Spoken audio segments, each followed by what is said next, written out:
Welcome to my channel হাসিসা শিক্ষার আলো। আমার চ্যানেলে সবাইকে স্বাগত।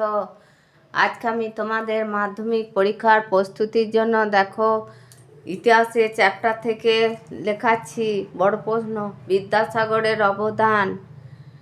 এটা ভেরি ভেরি ইম্পর্টেন্ট, তাই এটা লিখিয়েছি। দেখো পড়ে দিচ্ছি।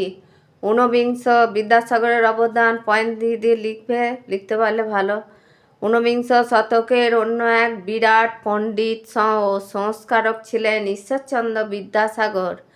সারা জীবন ধরে তিনি সামাজিক সংস্কারে ব্রতী থাকেন। বিদ্যাসাগর নারী মুক্তির আন্দোলনে 1820 থেকে 91 খ্রিস্টাব্দ প্রবল সমর্থক ছিলেন।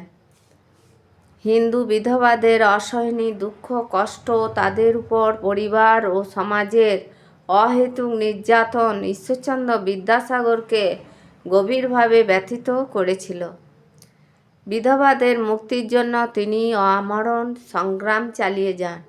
তিনি হিন্দু শাস্ত্র উদ্ধৃত করে বিধবার বিবাহের সপক্ষে জোর বক্তব্য রাখেন।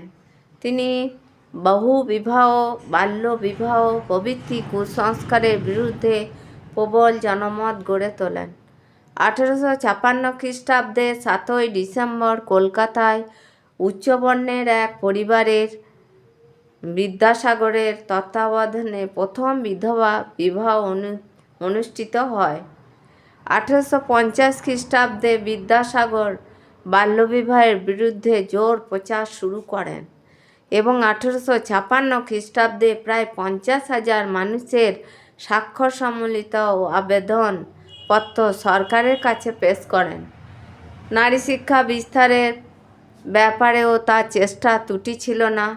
বিদ্যাসাগর বুঝেছিলেন নারী জাতির অনগ্রসর ও কুসংস্কারচ্ছন্ন হয়ে থাকলে সমাজ পিছিয়ে থাকবে।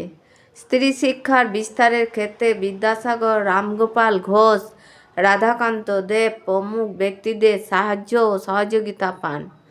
বিদ্যালয় পরিদর্শকের সরকারি পদে থাকার সুযোগে তিনি 35টি বালিকা বিদ্যালয় স্থাপন করেন।